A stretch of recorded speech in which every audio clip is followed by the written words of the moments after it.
자, 하나님께서 우리에게 하신 말씀은 시편 121편 1절로 8절까지 있는 말씀입니다. 축복의 통로가 되는 노예, 축복의 통로가 되는 노예라고 하는 제목으로 하나님 말씀드리길 바랍니다. 우린 가끔 상황이 너무나도 절망적이어서 사람의 힘으로는 도저히 구출해낼 수 없다, 아주 곤경한 지경에 처할 때가 있어요. 그러나 우리가 꼭 기억해야 할 것은 아무리 사방이 가로막혀 있을지라도 하늘은 뚫려 있다는 것입니다.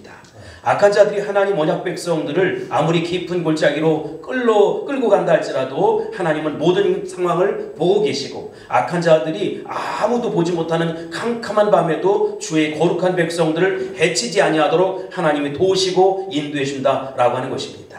지금까지 우리의 삶을 돌아보면 모두 하나님 앞에 각자 감사의 일들이 참 많았음을 고백하지 아니할 수 없습니다. 어려운 시기를 이기게 하셨던 일, 정말로 내가 간구한 기도에 응답해 주셨던 일, 그런 일들이 참 많이 있지요. 우리들은 그러한 기도 응답을 통해서 하나님이 시퍼렇게 살아계셔서 역사하신 모습을 체험하고, 또 하나님께서 나를 살아가신다는 사실을 실감하게 된다는 것입니다. 그러나 여러분, 그런 경우만 있는 것이 아니라 반대의 경우도 있다는 것이지요. 하나님께서는 우리의 모든 기도를 들어주셨으면 좋겠지만 그렇지 않을 때가 있어요. 우리의 말과 또 우리의 삶과 우리의 사역 속에 간절히 하나님 앞에 엎드려져 기도하고 몸부림쳤음에도 불구하고 하나님께서 허락하시지 않은 것들이 아직도 있다는 것입니다. 왜 하나님은 나의 기도에 응답해 주지 않았을까? 왜 하나님은 나의 이 사역을 외면하시는 것만 같을까? 라고 하는 상황이 분명히 있다는 것입니다. 여러분, 그런 일들 앞에서 우리는 어떻게 반응해야 할까요? 오늘 본문 시편 120편은 성전에 올라가는 시입니다. 그런데 이 시는 성전에 올라가는 시 중에 가장 아름답고 은혜로운 시로 알려져 있습니다. 어떤 사람은 이 시가 예루살렘 가까이 다가가서 예루살렘에 에워싸고 있는 산들을 보면서 부르짖었던 시다라고 이야기하지만, 이 시는 꼭 그런 것만 같지 않아요. 누구도 어려움을 당할 수 있는데 누구도 다 도와줄 수 없는 절망적인 상황, 어려운 상황 속에 있는 성도들을 끝까지 하나님 의지하도록 노래하는 시가 바로 시편 121편이라는 것입니다. 그러니까 이 시는 하나님 언약 백성들이 먼 이방 땅에 포로로 잡혀서 도저히 살아날 가능성이 없고 돌아올 가능성이 없고 도움받을 수 없는 상황 속에서 끝까지 하나님의 도움을 신뢰하면서 부르짖는 시라든지, 아니면 외국과의 전쟁 속에 포로가 되어서 도저히 빠져나올 수 없는 절망적인 상황 속에서 하나님 아버지 나를 붙잡아 달라고, 하나님 아버지 나를 살려달라고 부르짖는 시라는 것입니다. 그래서 시편 121편은 한 구절 한 구절이 얼마나 은혜가 되고, 이 시를 읽으면 절대로 우리는 절망하거나 좌절하거나 어려움 속에만 있지 않게 된다는 것입니다. 오늘 본문은 이렇게 시작하고 있어요. 1절 봅니다. 내가 산을 향하여 눈을 들리라. 나의 도움이 어디서 올까? 나의 도움은 천지를 지으신 여호와에게서로다 라고 말씀하고 있습니다. 시편의 기자는 하나님을 향해서 눈을 듭니다. 여기서 중요한 것은 눈을 든다 라고 하는 것이지요. 이 성도는 지금 완전히 산에 에워싸 있습니다. 여기서 산에 에워싸 있다는 것은 도무지 절망적인 상황, 어려움 상황 속에서 빠져나갈 길이 없다는 것이지요. 도움을 받을 사람이 없다는 것입니다. 지금 이 성도는 아주 두렵고 절망스러운 모습이에요. 그는 이제 아무런 소망이 없다라고 생각하고 그저 고개를 떨구고 체념하고 있는 것입니다. 그런데 여러분, 어느 한순간 무슨 생각이 들냐면 갑자기 하나님을 향한 마음이 생기는 거예요. 무슨 생각이냐? 하나님 아버지께서 여전히 나를 지키고 있다는 것입니다. 그는 자기를 에워싸고 있는 이 산 위에서 능히 자기를 도울 수 있는 하나님을 비로소 바라보기 시작하는 것입니다. 우리가 알아야 할 것은 아무리 산이 우리를 사방으로 에워싸고 있어도 하늘까지는 막을 수 없다는 것입니다. 사면이 에워싸여 있어도 하늘은 뚫려 있기 때문에 우리는 얼마든지 그 하늘에 계신 하나님, 우리 심령 속에 계신 하나님, 나와 함께 하신 하나님 앞에 엎드려서 기도할 수 있다는 것이지요. 그 눈물의 기도, 그 절박한 기도를 하나님 앞에 드릴 수 있다는 것입니다. 우리는 도저히 헤어날 수 없는 절망 속에서도 기도하고 싶은 생각이 이렇게 일어날 때, 그것은 하나님 아버지께서 나에게 부으시는 마음이다, 이렇게 붙잡고 확신 가운데 기도할 수 있게 되길 바랍니다. 내가 산을 향하여 눈을 들리라. 나의 도움이 어디서 올꼬? 여러분, 나를 돕는 자가 도대체 누구냐라고 하는 것입니다. 우리 믿음의 언약 백성들, 우리 목회자들에게 절망은 있을 수 없어요. 왜냐하면 아직도 하늘은 열려 있다는 것입니다. 그러므로 우리는 하나님께 자신의 모든 인생의 무거운 짐, 사역의 무거운 짐을 내려놓고 마지막 순간까지 하나님 앞에 감사하며 영광 돌리며 나아갈 수 있어야 된다는 것입니다. 많은 사람들이 주저주저하고 침륜에 빠지기도 하고 뒤로 물러서기도 하고 포기하지만, 포기는 배추 셀 때 사용하는 단어이고 우리는 절대로 포기할 수 없습니다. 나를 부르신 주님, 나를 세우신 주님, 하나님의 은사와 부르심에는 후회하심이 없다는 것입니다. 그래서 하나님의 능력을 의지하며 우리는 오늘도 나아갈 수 있어야 된다는 것이지요. 그렇다면 우리가 믿는 그 하나님은 도대체 어떻게 나를 도와주실까? 어떻게 우리를 도울까? 라고 하는 것입니다. 3절에 보면 여호와께서 너를 실족하지 아니하게 하시며 너를 지키시는 이가 절지 아니하시리로다, 이렇게 말씀하고 있습니다. 여러분, 여기서 중요한 것은 하나님께서 너를 실족하지 않게 하신다라고 말씀하고 있어요. 다른 표현을 하면 이 말은 하나님께서 어려움 가운데 도와주시지만 그 어려움 속에서 내가 발버둥 치며 스스로 걷게 하신다는 것이지요. 넘어지지 아니하도록 붙잡아 주신다는 것입니다. 우리를 걷게 하시는 것은 하나님께서 우리를 도우시면 저절로 공짜로 모든 것 다 될 것 같지만 그렇지 않아요, 여러분. 하나님의 도와주심을 믿고 우리가 내 발로 일어서야 한다는 것이지요. 발버둥 치고 하나님 뜻대로, 말씀대로 그 예수 방향으로, 비전 방향으로, 은혜 방향으로 나아가면 하나님 아버지께서 도와준다는 것입니다. 여러분, 내가 믿는 하나님이 도대체 누구냐? 가끔은 말이지요, 절망적인 소식들을 전해올 때가 있어요. 그리고 절망적인 상황을 이야기할 때가 있어요. 심지어 목회자들도 죽고 싶다라고 이야기할 정도의 그런 모습이라는 것이지요. 여러분, 그래서야 되겠습니까? 내가 믿는 하나님, 엘샤다이 하나님, 전능하신 하나님이라는 것입니다. 과거와는 다른 모습으로, 다른 힘으로 걷게 하실 것이고 넘어지지 아니하고 끝까지 완주할 수 있도록 하나님 아버지께서 도와주신다는 것입니다. 4절에서는 이런 개인적인 돌보심이 이스라엘 백성 전체에게 적용되는 것을 볼 수가 있어요. 4절, 이스라엘을 지키시는 이는 절지도 아니하시고 주무시지도 아니하시리로다, 이렇게 말씀하고 있습니다. 여기 3절에 보면 너를 지키시는 자다 이렇게 얘기해 있고 4절에 보면 이스라엘을 지키는 자다 이렇게 말씀하고 있어요. 무슨 얘기냐? 하나님 아버지께서는 한 개인도 도와줄 뿐만 아니라 민족 전체를 도와주신다는 것입니다. 아무리 상황이 어려워도, 아무리 숫자가 많아도 하나님의 능력은 줄어들 수 없다. 하나님의 능력을 제한할 수 없다는 것입니다. 오늘 본문은 너무나도 상식적인 이야기지요. 이스라엘 지키시는 이는 절지도 아니하시고 주무시지도 아니하신다. 이 얼마나 당연한 말씀입니까? 하나님은 주무시지 않기 때문에 일단 24시간 365일 우리를 지키시는 것입니다. 하나님의 보호하심에는 빈틈이 없어요. 그래서 우리는 어려운 가운데도 평안하게 잠을 잘 수 있는 것 아니겠습니까? 우리가 이렇게 평안한 잠을 잘 수 있는 것은 군인들이 155마일 휴전선을 24시간 철동같이 지켜주기 때문에 가능한 것이지요. 마찬가지로 우리가 이렇게 어려운 가운데도 발버둥 치지만 그럼에도 불구하고 하나님 영광을 향해서 나아갈 수 있는 것은 하나님 아버지께서 우리를, 우리 사역을, 우리 가정을, 우리 자녀들을, 우리의 삶을 지켜주시기 때문이라는 것입니다. 그러니 여러분, 염려도 근심도 걱정도 뚝 하고 내려놓으시고 하나님을 의지하고 나아갈 수 있게 되길 바랍니다. 왜냐? 하나님 아버지께서는 주무시지 않는다. 우리의 시간을 가리지 아니하고 언제든지 기도하면 들어주시고 얼마든지 기도하시면 응답해 준다는 것입니다. 여기 5절에 보면 여호와는 너를 지키시는 이시다. 여호와께서 내 오른쪽에서 내 그늘이 되시나니 이렇게 말씀하고 있어요. 이스라엘 백성들이 사는 곳은 그 중동 지방 아닙니까? 뜨거운 지역 아닙니까? 그 더위에 갈 수가 없을 정도로 금방 여행을 하면 지쳐 쓰러지겠지요. 그러나 우리가 길을 가다가 큰 바위를 만나면 그 바위가 그늘이 되어서 우리를 지키고 그 더위를 피할 수 있게 하신다는 것입니다. 근데 여러분, 하나님 아버지께서 우리의 그늘이 되어 주시겠다는 거예요. 따라다니면서 우리의 그늘이 되어 주시겠다는 것입니다. 아무리 걸어가도 피곤치 않고 곤기치 않게 도와주시겠다는 것입니다. 여러분, 인정하십니까? 아멘. 존경하고 사랑하는 우리 선후배 목사님, 한번 생각해 보세요.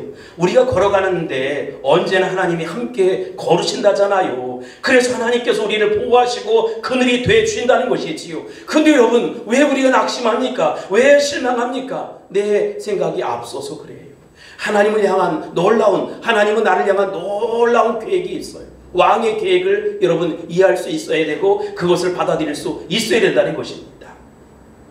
저도 절망적인 순간들이 있었어요. 그런데 그때 보니까 친구들의 관계가 딱 정리가 돼요. 나와 그저 그러한 관계, 형님, 아우, 동생 하면서 그렇게 잘 살던 친구들이 딱 외면하고 전화를 받지 않거나 아무 도움도 주지 않겠다 이렇게 얘기해요. 그때 내 마음이 정말 실망스럽고 그때 내 마음이 너무나 절망스러웠어요. 근데 가만히 돌이켜 생각해 보니까, 누워서 눈물을 흘리며 생각해 보니까, 아하, 하나님이 친구 관계를 정리시켜 주시는 것이구나. 앞으로 만나는 이들과 이제 하나님 영광 돌리며 그렇게 살아가야지. 그런 마음을 먹고 시작하니까 하나님이 놀랍게 역사하시고 정말 기적 같은 방법으로 목회를 축복하시더라고요. 여러분, 하나님이 우리를 지켜주십니다. 하나님 우리를 도와주십니다. 지금까지 마음고생하고 몸고생하고 그리고 사역 속에 많은 아픔과 좌절과 실패가 있지만 하나님은 합력해 선을 이루시고야 말 것이고 하나님의 영광을 분명히 드러내고야 말 것이라는 것입니다. 아멘. 여기 6절에 보면 낮의 해가 너를 상하지 아니하게 하고 밤의 달도 너를 해치지 아니한다 이렇게 말씀하고 있어요. 낮의 해, 밤의 달이라고 하는 것은 낮에 맞이하는 환난, 밤에 맞이하는 환난이라 이렇게 얘기할 수 있겠지요. 그런데 아침과 저녁, 낮과 밤에 주야로 물 셀 틈 없이 우리를 지키시고 보호해 준다는 것입니다. 아멘. 그러니까 여러분 얼마나 감사해요. 여기 7절에 여호와께서 너를 지켜 모든 환난을 면하게 하시며 또 내 영혼을 지키시리로다 이렇게 말씀하고 있습니다. 여러분, 우리가 어려움을 당했을 때 가장 지켜야 될 것이 바로 우리의 영혼이고 우리의 믿음이라는 것입니다. 어떤 사람이 오토바이를 타고 이렇게 간다고 합시다. 근데 가다가 교통사고가 났어요. 그런데 다른데 다리를 다친다든지 손을 다친다든지 기타 등등을 다치면 그래도 솟아날 구멍이 있는데, 만약에 머리를 다친다면 어떻게 되겠습니까? 이게 고쳐지지가 않아요. 마찬가지라고 우리가 아무리 어려움을 당해도 여러분, 우리의 믿음만 잘 지키고 있으면, 우리의 믿음만 잘 고수하고 있으면 언젠가 불언간 하나님의 그 시간에 회복되게 된다는 것입니다. 왜냐하면 믿음은 어려울 때 전환 신호와 똑같아요. 그래서 우리가 믿음의 등불 활짝 펴놓기만 하면 언젠가는 구체적인 하나님의 도우심이 있다는 것이지요. 그 전능하신 하나님, 엘사다 하나님, 능력의 하나님이 저와 여러분을 도와줄 것입니다. 아멘. 그런 역사가 나타날지어다. 그렇게 되기를 선포합니다. 아멘. 8절에 보면 여호와께서 너의 출입을 지금부터 영원까지 지키시리로다 이렇게 말씀하고 있어요. 여기 출입하는 것은 문을 들어갔다 나갔다 이런 것 아니겠습니까? 우리 예수님이 나는 양의 문이다 이렇게 말씀도 하시고, 제가 많은 시간 할 수는 없지만 여러분, 우리가 밤에 잠을 잘 수 있는 것은 우리 문을 닫았기 때문에 잘 수 있는 것이고, 또 세상에 나가서 열심히 사역하고 삶을 살 수 있는 것은 우리의 양의 문이 되시는 우리 주님이 우리를 지키시고 도우시기 때문에 가능한 일 아니겠어요? 우리가 이 세상을 참으로 살아갈 때 예측 불가능한 삶을 살아가는 것이지요. 그러나 그럼에도 불구하고 여러분, 많은 목회자들이 타락을 하고 많은 성도들이 타락하지만 우리는 유일한 입새 마지막 희망이어야 한다는 것입니다. 언제나 예수님처럼 살고 예수님같이 살아갈 수 있어야 된다는 것이지요. 저는 다른 약속을 믿지 않습니다. 하나님 언약의 말씀을 믿습니다. 언약의 말씀이 나의 생명이고 언약의 말씀이 나의 구원이고 언약의 말씀이 나의 모든 것이기 때문에 그렇다는 것이지요. 여러분, 내가 생각하는 때에 내가 생각하는 방법으로 역사하시지 않을 수 있어요. 그러나 여러분, 그때도 참고 버티고 인내할 수 있어야 된다는 것이지요. 하나님은 나의 인내를 아실 거예요. 나의 가슴앓이를 알 것이고 나의 눈물을 아실 것이고 나의 절망스러운 한숨도 다 아실 거예요. 그 아시는 주님께서 합력해 반드시 선을 이루고야 마신다는 것입니다. 아멘. 여러분, 그러니까 그 모습을 기억하며 꿈꾸며 나아갈 수 있게 되길 바랍니다. 아멘. 이스라엘 백성들의 상황은 어쩌면 우리의 모습과 같을지도 모르겠어요. 현재 여러분의 삶 속에는 이스라엘 백성들을 두렵게 했던 낮의 해, 밤의 달 같은 위협들이 있을 거예요. 또 지금 당장은 그렇지 않을지라도 위협들이 갑자기 찾아와 우리를 위기 상황 가운데 몰아넣을 수도 있을 거예요. 그때 우리는 어떻게 해야겠습니까? 결국 우리가 눈을 돌릴 곳은 오직 여호와 하나님뿐이라는 것입니다. 아멘. 하나님 아버지께서는 우리를 절망 가운데 내버려 두시지 않으세요.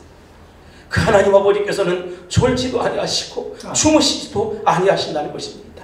물론 당장은 우리를 위기 가운데 내버려두는 것처럼 고통받기를 원하는 것처럼 느껴질 수도 있을 거예요. 여러분, 그건 내 느낌입니다. 결코 그것은 사실이 아니고 진리가 아니고 정답이 아니라는 것이지요. 이스라엘 백성들을 잠시 포로 가운데 두셨지만 여러분, 결국 그들을 풀어주시고 다시 언약의 땅으로 돌아와서 무너진 성전을 다시 수축하게 만들었어요.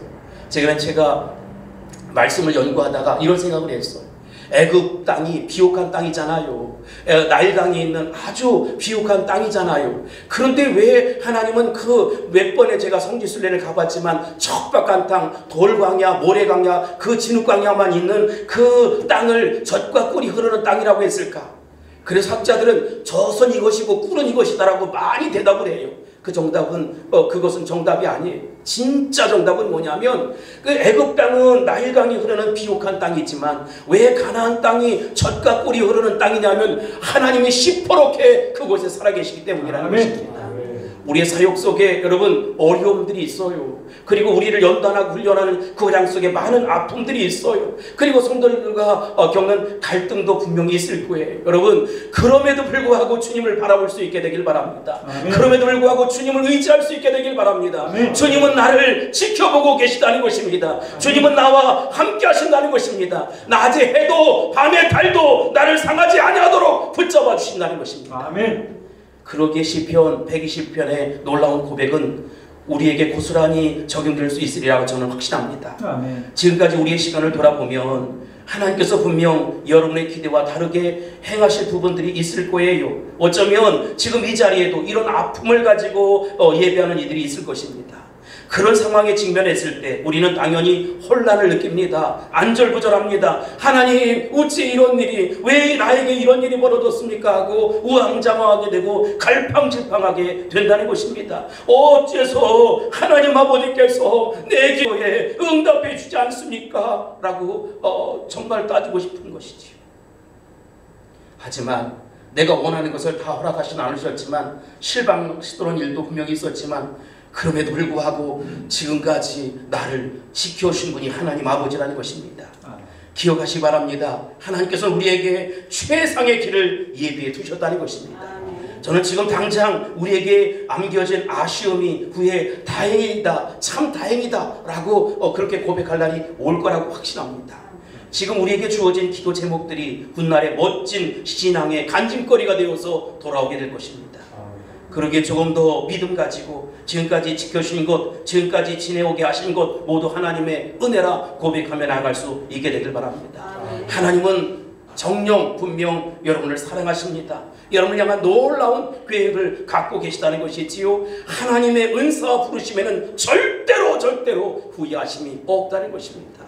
여러분을 통해서 하나님 영광 받으실 것입니다. 여러분의 가정을 통해서 영광 받을 것이고 여러분이 섬기는 교회를 통해서 영광 받아 주실 것입니다. 우리에게 맡겨진 자녀들을 통해서 분명 하나님께서 영광 받아 주실 것입니다. 제가 어제 이런 설교를 했어요. 남편을 고치려고 하지 마라. 아내를 고치려고 하지 마라. 자식을 고치려고 하지 마라. 그를 지으신, 그를 이 땅에 허락하신 하나님 아버지 앞에 기도해라. 하나님 아버지께서 변화시킬 것이다. 하나님 아버지께서 놀랍게 만들어 주실 것이다. 우리 다 같이 낮에 해도 상치 않게 하시고 밤에 달도 해치 못하게 하시는 우리 하나님, 우리의 주님을 지금부터 영원까지 지켜줄 그 하나님 앞에 감사 기도드릴 수 있게 되길 바랍니다. 우리의 남은 생애는 정말로 축복의 통로가 되어야 되지 않겠습니까? 1년을 살지 한 달을 살지 알 수 없지만 중요한 것은 우리의 생애는 축복의 통로가 되고 순백의 영원이 되어야 한다는 것입니다. 그리고 하나님 앞에 영광 돌리는 삶을 살 수 있어야 된다는 것입니다. 마지막으로 한 구절 읽고 마치겠는데 고린도전서 15장 58절에 보면 그러므로 내 사랑하는 형제들아, 견실하며 흔들리지 말고 항상 주의 일에 더욱 힘쓰는 자들이 되라. 이는 너희 수고가 주 안에서 헛되지 않은 줄 알미라.